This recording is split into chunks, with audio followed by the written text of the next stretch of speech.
Hello guys, good morning. Welcome to the very first demo session of GCP data engineering. I hope you guys are able to hear me clearly. Can you guys confirm once, please?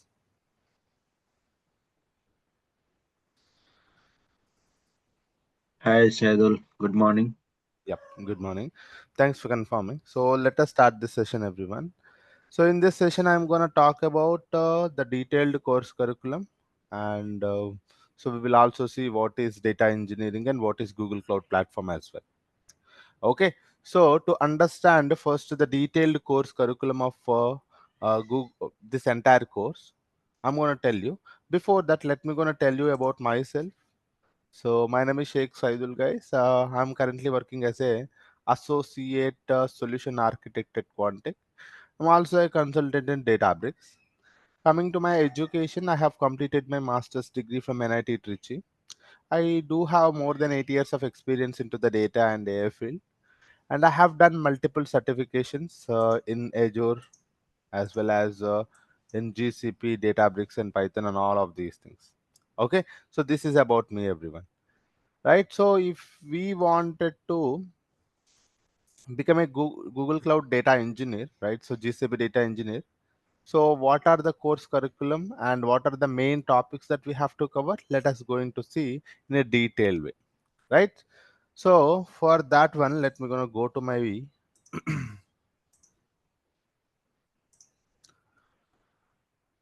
notepad. Let me gonna tell you the detailed course curriculum for the GCP data engineering course. So I'm gonna track here GCP DE morning batch. Okay, so let us try to. I'm gonna mention it here. GCP data engineering, the entire course curriculum. What we are going to cover the next 3 months. So this is a duration of 3 months course, guys. This is a duration of 3 months course. Okay, so let me gonna tell you what are the topics as a part of this one I'm going to cover. So as you guys know that my name is Sheikh Saidhul, the trainer is Sheikh Saidhul, guys. All right, so we will be starting with the very first thing. We will be starting with the Google Cloud Platform Basics, GCP Basics, GCP Cloud Basics. We will be starting with the GCP Cloud Basics. In this one, we are going to talk about what is our GCP introduction,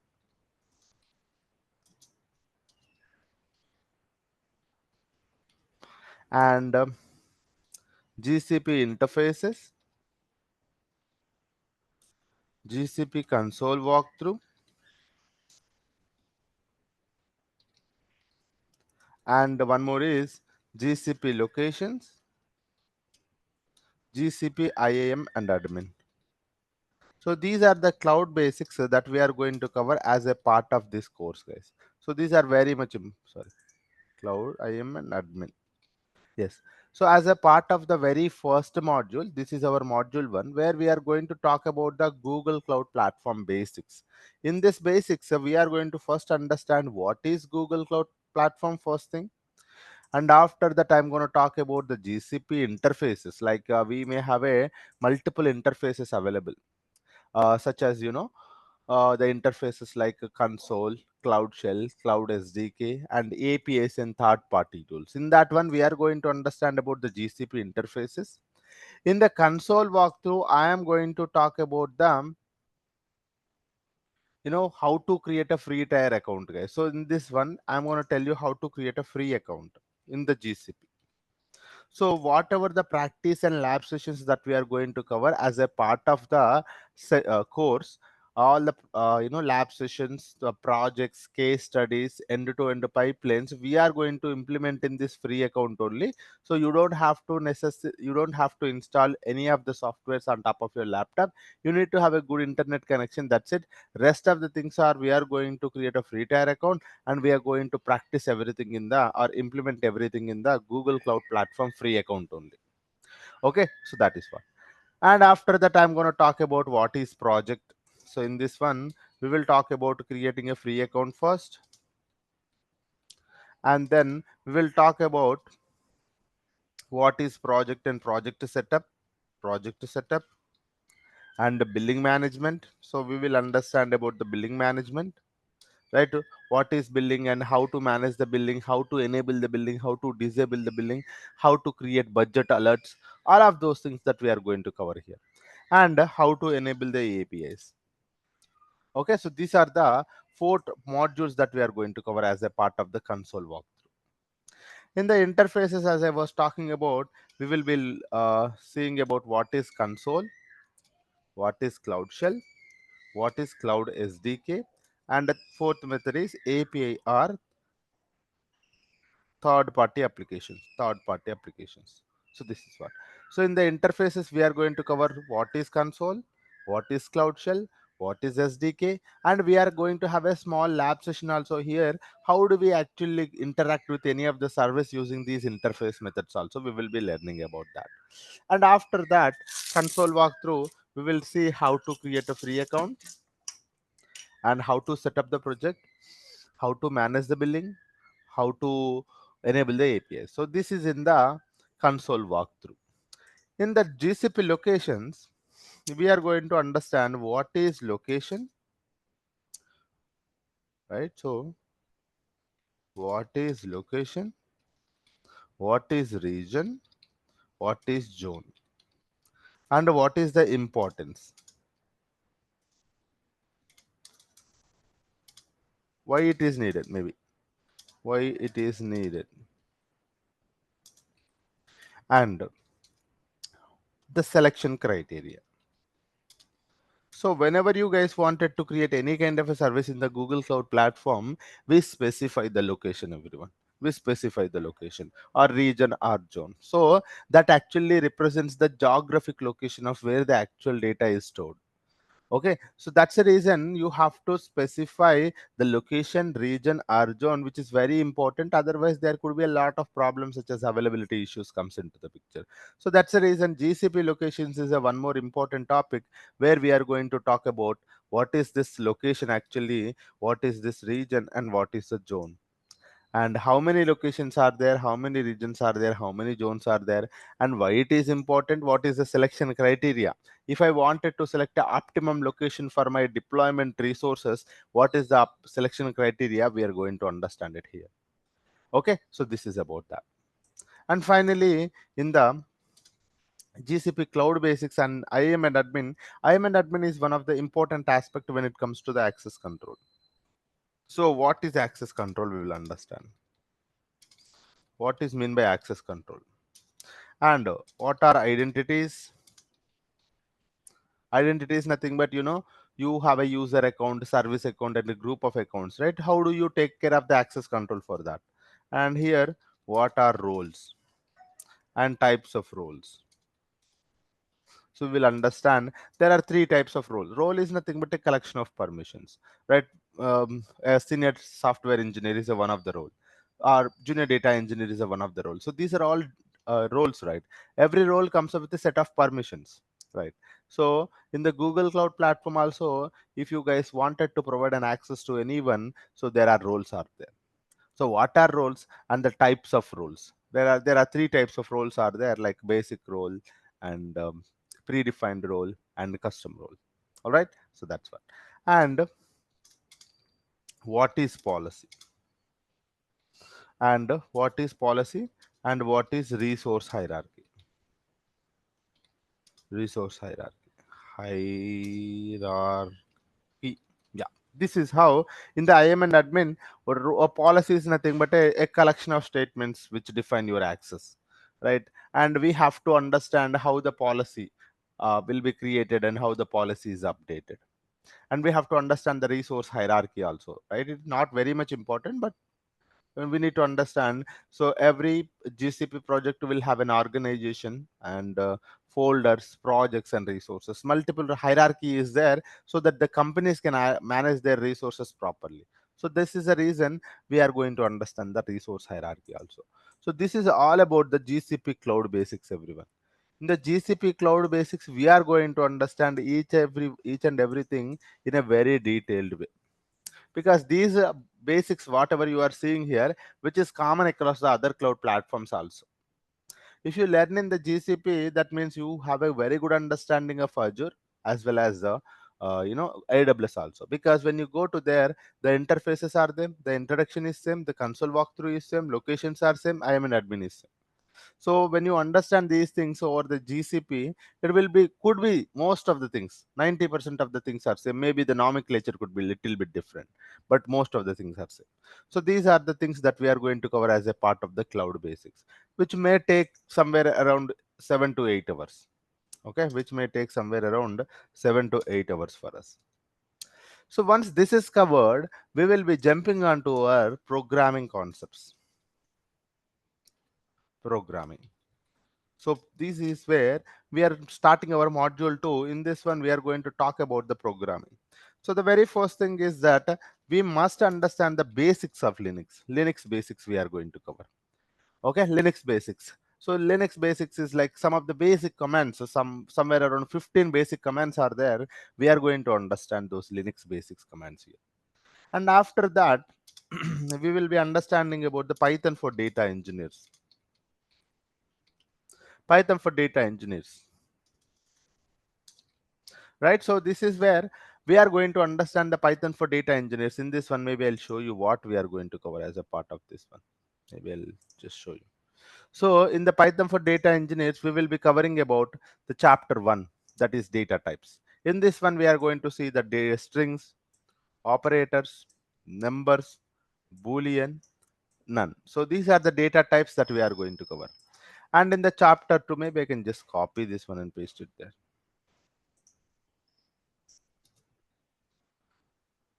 All right. Okay, so I'm gonna show you guys.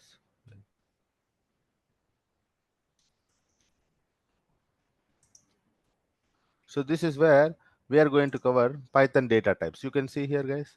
So the chapter 1 is for data types.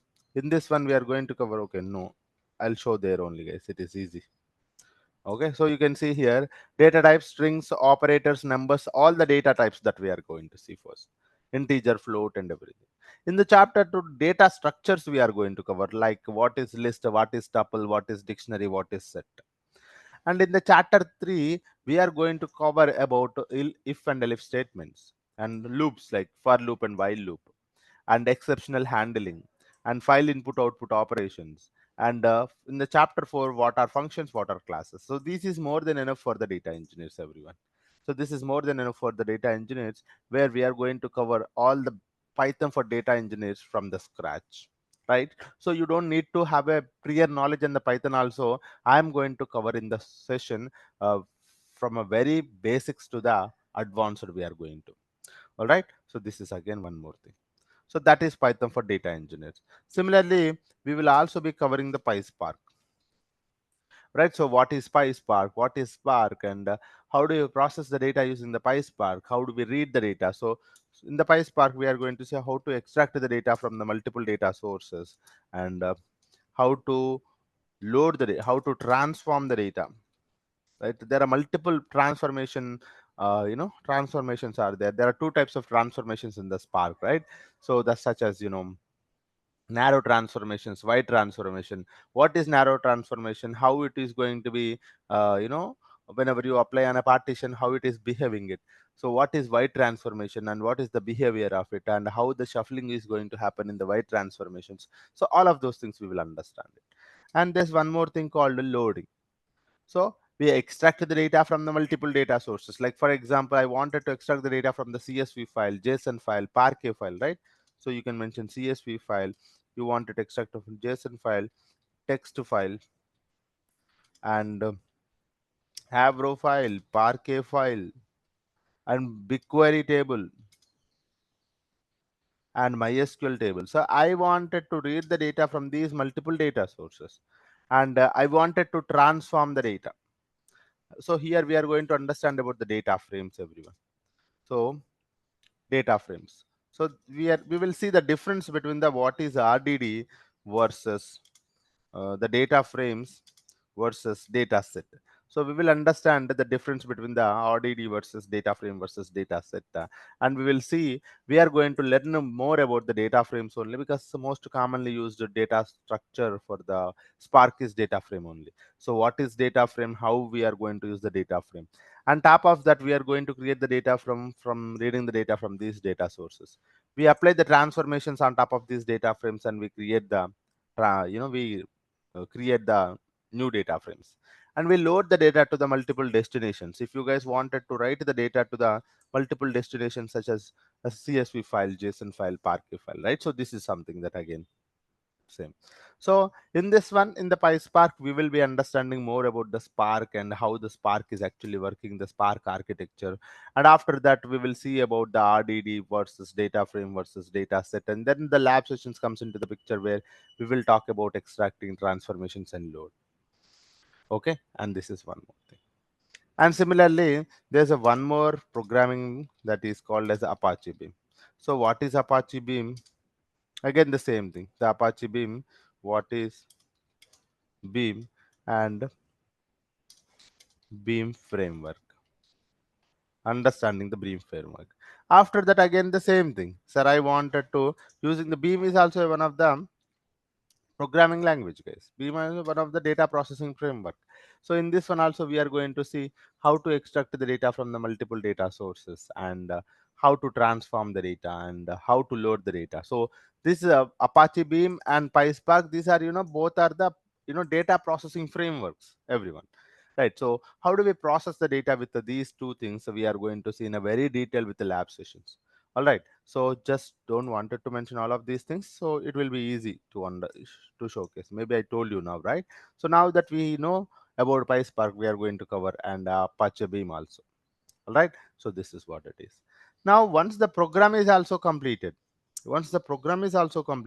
that's where we go to the GCP data engineering services. This is actually our topic, right? So most of the things are such as whatever we see, the cloud basics and the programming, so that's different. But GCP data engineering services is very important thing that we need to focus on, right? So GCP data, and this is where the most of the time will be spent. The very first data engineering service that we are going to cover is Google Cloud Storage, also called as a GCS, or I will write it Google Cloud Storage. So also called as a GCS, everyone. Google Cloud Storage. And what is Google Cloud Storage? How to create a bucket, and what is the access control? What are the storage classes? What are the lifecycle rules? Many things comes into the picture. Many things comes into the picture. So introduction first thing, introduction, introduction, and the next thing is that creating buckets, create or manage buckets. So actually, what is bucket? All right. So maybe I can show you. I don't have to actually write it. Right. So I can show you in my notes. So we have a dedicated notes, guys. This is very famous for the GCP data engineering. So I have designed this dedicated notes. So first topic is GCS, right? Google Cloud Storage. We will understand about what is Google Cloud Storage, and how to create a bucket with all the properties in the console, and what is the cost associated for each bucket, how the cost will be associated. And one more thing is that we will be learning about how to create a bucket using the command line tool also, such as Cloud Shell or Cloud SDK. So what are the commands? How to create a bucket using the properties, and listing out all the buckets using the commands gsutil ls, and copying the data, moving the data. So all of these activities you can also do it using the Cloud Shell as well. So console is graphical user interface, Cloud Shell is a command line interface. So how do we learn these commands also? I'm going to show you. I have a separate session on that. And finally, we have a assignment also, right? So this is how we will be learning about the Google Cloud Storage. What is Google Cloud Storage? What are buckets? You can see here. What are buckets? And what are storage classes? What is access controls? What are data protection features? So many things we are going to cover here. It is going to take 2 hours for us to learn everything. And after that, the Cloud SQL comes into the picture. So there's a one more service called Cloud SQL, guys. So let me gonna show you what is Cloud SQL also here. So this is what is Cloud SQL. So what is Cloud SQL? So Cloud SQL is a one of the fully managed RDBMS solution, right? So what is Cloud SQL? What is the simple architecture of the Cloud SQL? And before that, we will understand what is data, what is database, what is database management system, what is RDBMS, what is non-RDBMS. And with an example, so if I try to interact, if people are interacting with an application, how the data is supported by a RDBMS solutions, and for the analysis purpose, how the data warehouses are created and how the OLTP system, OLAP system usually works. So all of these things we are going to see here.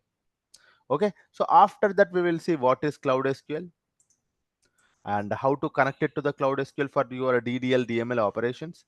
For connecting it to the Cloud SQL, you need to have a database name, username, password, host IP address, port number. How do we allow the network and all of those things? And there's a one more thing, we are going to cover database migration project. So this is what is database migration project we are going to cover, everyone. So for that one, what are the database migration phases? So how the team structure will be there in the company, and the pre-migration planning, schema and data migration planning, data sync, validation and testing, so cutover. So all of these things in a detailed we are going to see in our upcoming sessions. Okay, so database migration project will be covered in two methods, manual method and database management system. So DMS method. So both we will be covering.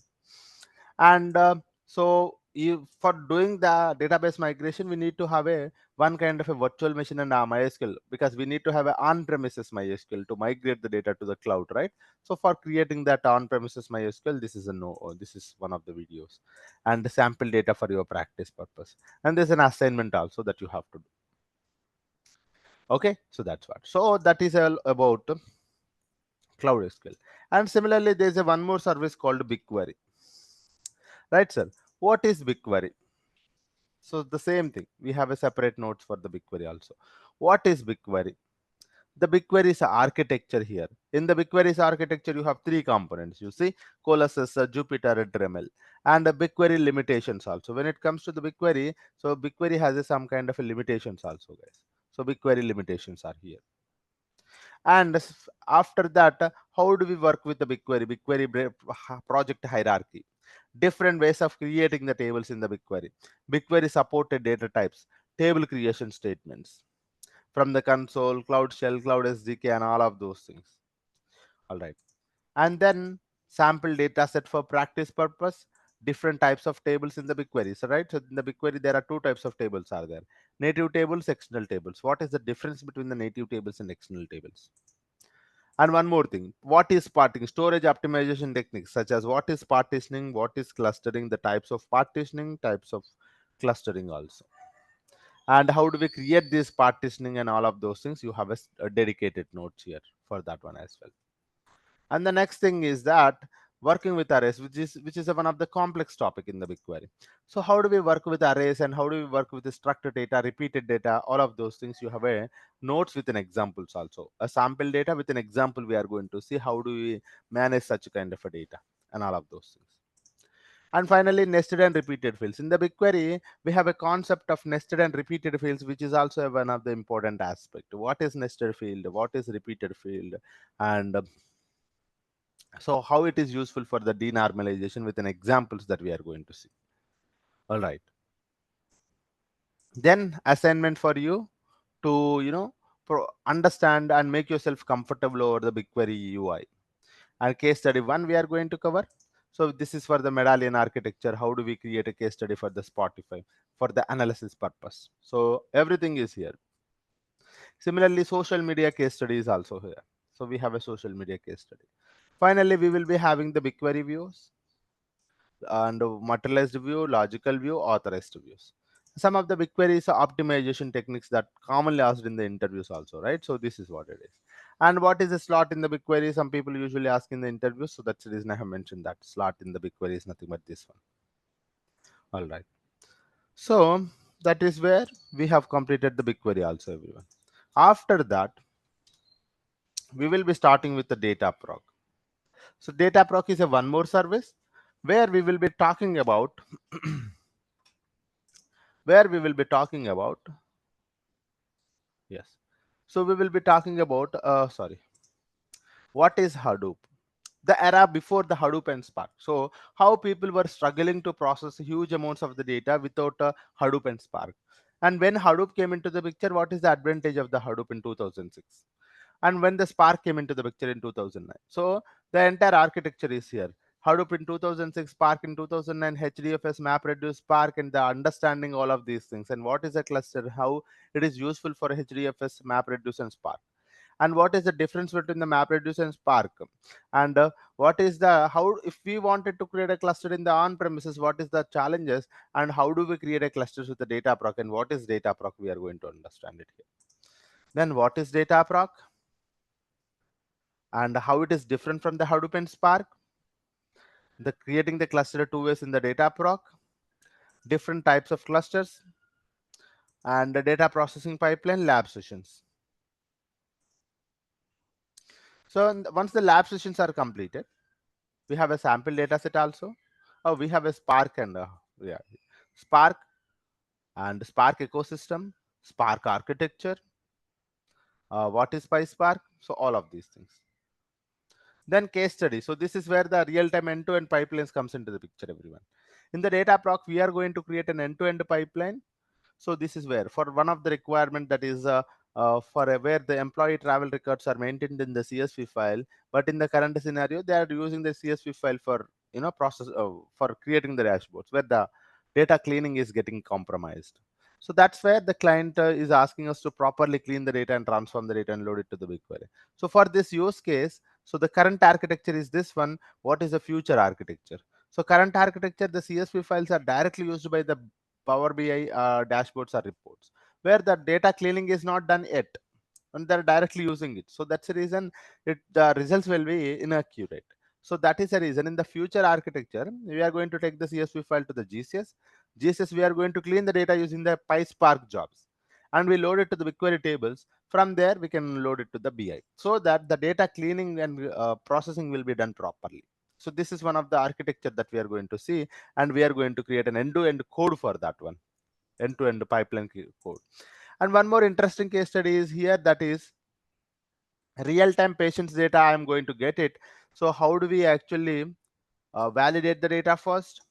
Data transformation for calculating the standard deviations as well as detect the abnormal moving trends, and architecture, logging and monitoring, error handling, and the output, business value out of it.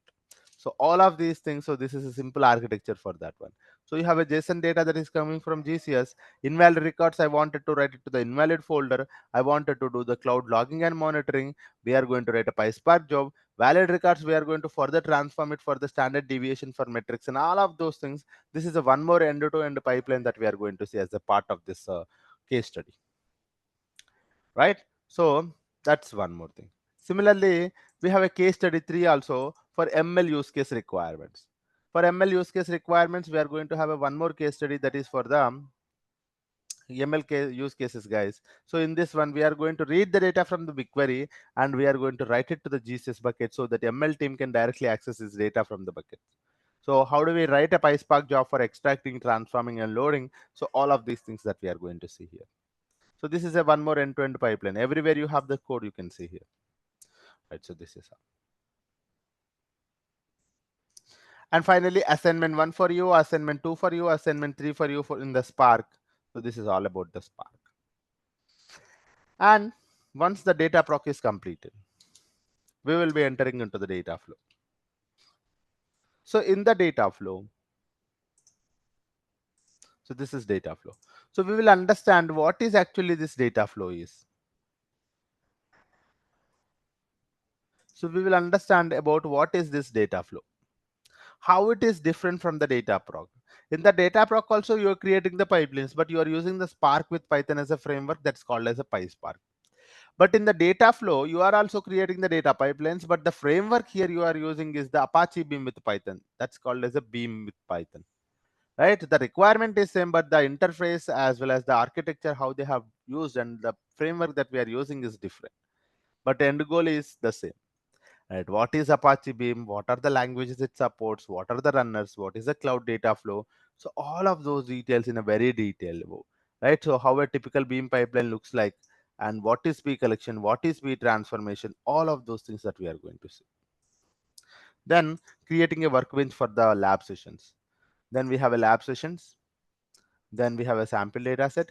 Case study one for e-commerce data processing. You can see here reading the data, validating the data, logging the events. Everything is here in a very detail. So this is a task that we are going to do in this one. So this pipeline will have all. Whenever we are creating the pipeline, we are going to create an industry standard pipeline, not just retransform and load. That's it. No, we are going to validate the records. We are going to handle the invalid records. We are going to transform the data. We are going to, monitor logging. So all of those things also we are going to see. There's an assignment one for retail data processing. Even assignments also, you have a sample data, you have a code available. Okay, assignments, don't think that sir is only just providing the code, right? So only the assignment will have a sample data for you to do that, and your code is also available here. And a template method of creating the pipelines here. And again, case study 2, which is a streaming pipeline here. So in the case study 2, we are going to use a PubSub here. PubSub topic we are going to. So that's the reason the first next we are going to understand the PubSub, right? What is PubSub? The key concepts of the PubSub, how the PubSub actually works, similar to the Kafka,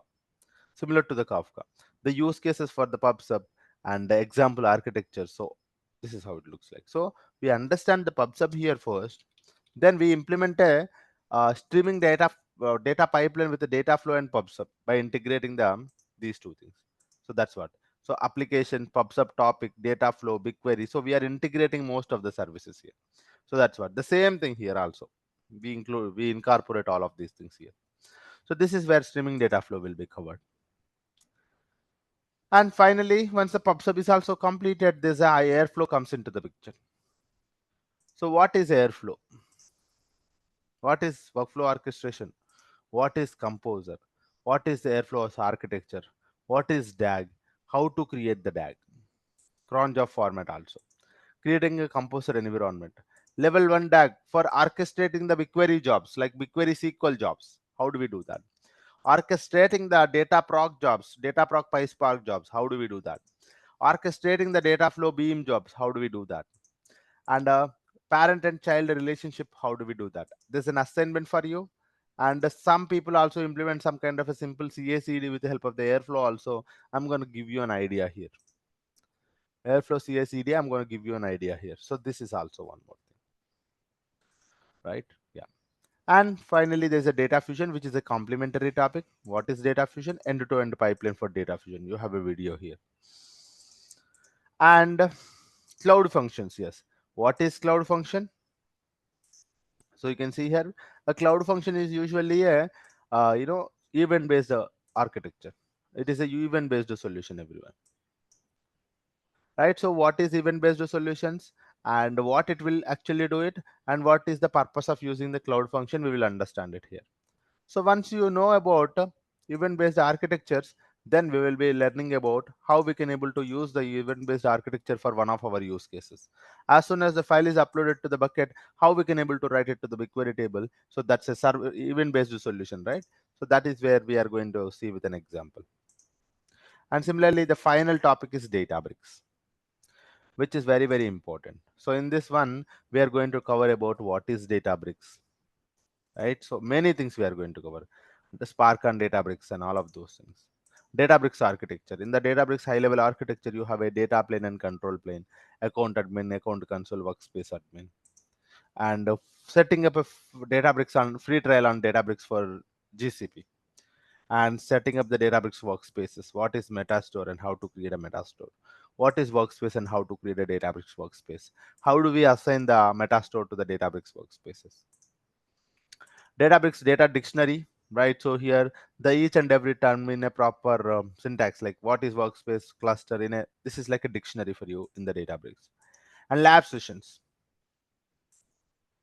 and clusters. What is a cluster? So many things are here, guys. I'm telling you what is cluster, cluster types. To create a cluster, what are the things that we have to follow? What is photon? And notebooks, what are Databricks notebooks and key features of the notebooks? DB utility commands, what are DB utility commands and why it is needed? What is Unity catalog? what is Unity catalog. Without Unity catalog, what will happen with Unity catalog, how the unified governance will be taken care, and Unity catalog features, and Unity catalog object model. So everything is here. Everything is here. So you can see the each and every concept in very detail with an examples also here, right? So what is manager table, what is the external table here, and the catalog, metastore, schema, tables. We are going to see all of these things in very detail. All right. So after that, the delta tables, very important topic. What is delta? What are the drawbacks of the data lakes first? Then what is delta lake? The key features of the delta lake, and what are the how many types of delta lake tables are there? And when you create a delta table, what will actually happen? And the features of the advanced features of the delta lake, such as time travel, compacting, indexing, and optimize command, vacuuming, and upset command. So these are all the things that we are going to see. And finally, the structured streaming. What is a structured? Maybe I'm not mentioning here, right? So this is data fusion, and this is cloud functions, and this is airflow. Airflow or composer, both are same. Don't confuse. And one more is finally is Databricks. Okay. So in the Databricks, structured streaming, and with a scenario also, we are going to see the scenario. And similarly, what is autoloader with an example that we are going to see. And workflows. What is workflow? How do we create the jobs? End-to-end workflow we are going to see here, right? So this is where we are going to stop our entire sessions. End-to-end workflow, with an end-to-end workflow we are going to cover. Stop here.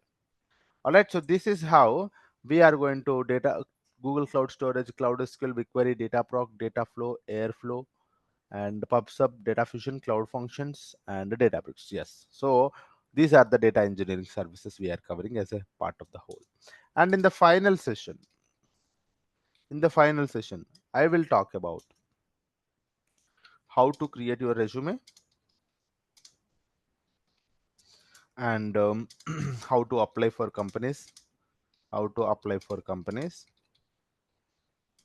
using Naukri, using portals, using job portals, and how to crack interviews. So I did not show you. This is one more notebook of mine, that is interview. So if you go to the interview, we have a LinkedIn community, guys. So you wanted to join, you can also join in our LinkedIn community. And here, resume templates are here. So you can join here, guys. So you can also check me in the LinkedIn saying that what is your name and all. So this is where I'm just pasting it here, my LinkedIn community. You can join that GCP data engineering group. That's a GCP data engineering group, guys. And one more is a resume template. So if you guys wanted to create your resume, you have a resume templates here. Interview introduction. What is introduction? And project explanation one. Project one, how do you explain your project in the company? Project two, explanation here. So this is all about me. And one more thing. So GCP data engineering theoretical questions, and GCP data engineering SQL question, coding questions, Python coding questions, PySpark coding questions, and manager round. When you go for manager round, also you have a questions. And those who wanted to do the certifications, you have a certification dumps also. So this is all about the course, everyone. And the course, all the things, everything, including the interviews, all of those things I mentioned, right? Maybe I will mention highlights of the course. So thus the course will be covered from the basic to the advanced. The course will be covered from basics to advanced. Each and every topic from basic to the advanced that we are going to cover. And the session will be timing. The timings of the session will be 7:30 a.m. to 8:30 a.m. everyone, every day. So this is the timings. And the sessions will be Monday to Friday only, daily 1 hour. Okay, there is no session on Saturday, Sunday. Saturday, Sunday, we will be giving you for assignments. And one more thing, it is live sessions only, guys. Every day the live sessions. I'll just mention here live, daily 1 hour, daily 1 hour, 7:30 to 8:30. And one more thing is that the duration of the course. The duration, you already know that it is 3 months. And anything that is missing? Yeah. So resumes, like comprehensive material, I have told you, right? The comprehensive material is shared with you. Daily recordings. Daily recordings will be shared. Once the session is completed, the recording will be shared to you guys for your recapping purpose, revisiting purpose. And resume assistance and interview questions shared. Interview questions also shared. And finally, interview questions as well as, yeah. So I would like to mention projects and case studies are covered. All of these end-to-end pipelines, projects and case studies are covered. Okay. Yes. All right. So this is all about the course, everyone. So I mentioned everything in this particular thing. Okay. So everything whichever required for you to know, the course details I have told you here, guys. Everything. So if you guys have any questions now, you can ask me.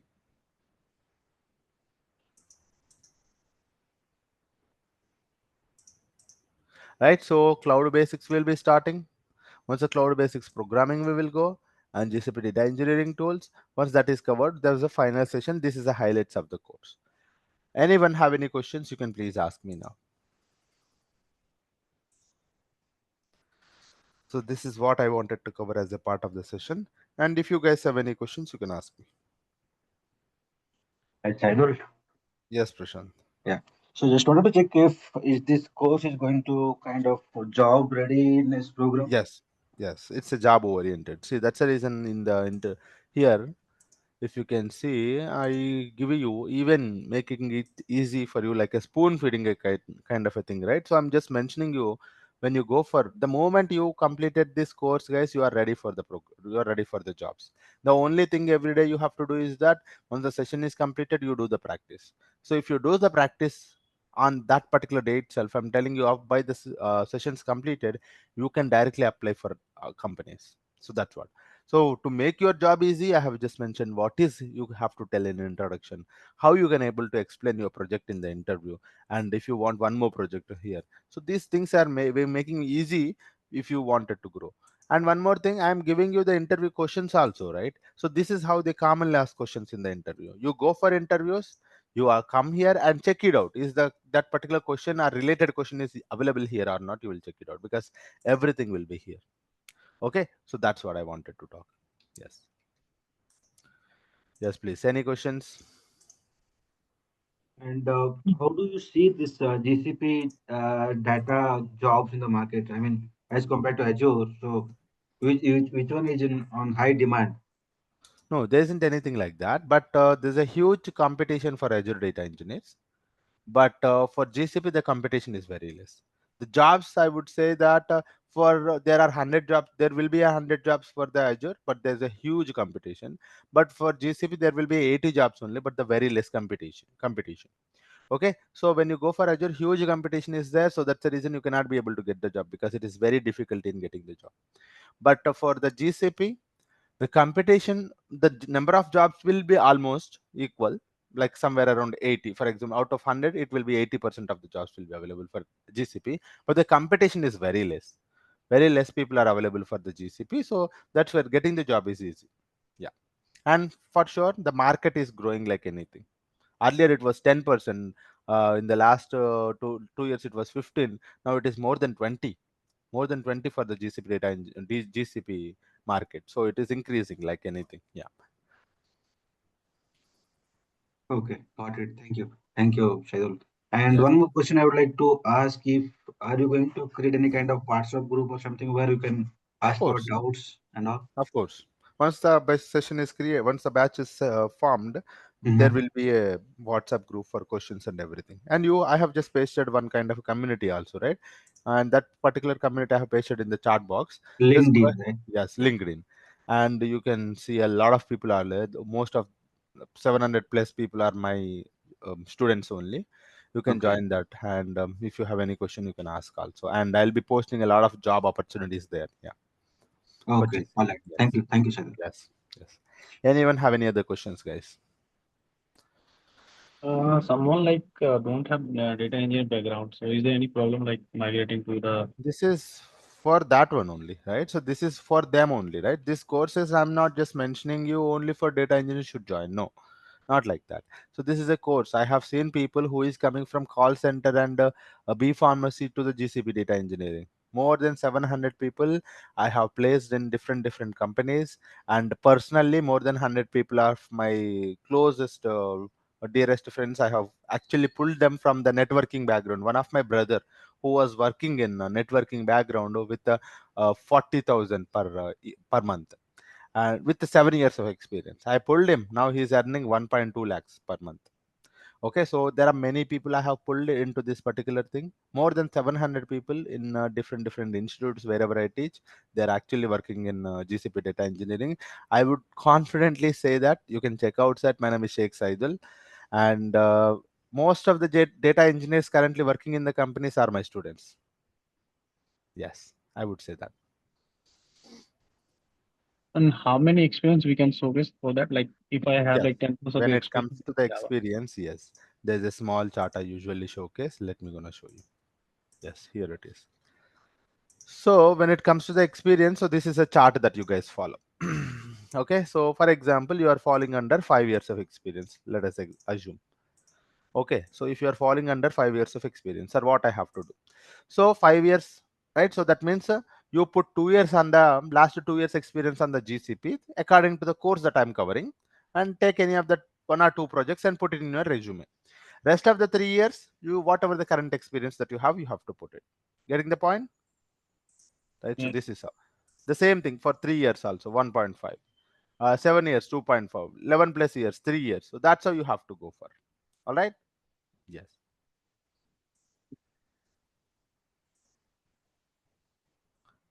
Yes, I'm telling you guys, you are in a very safe hands. I've transformed more than 700 people, 75 plus batches in the last 2 years. I've ran for GCP Data Engineering. I'm also a corporate trainer for Deloitte, and I'm also a corporate trainer for the. Recently, I have done it for the Cognizant, and there's a Datamatica, multiple corporates also. I usually teach.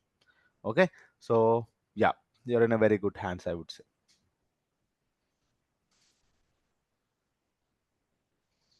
All right. Any other questions?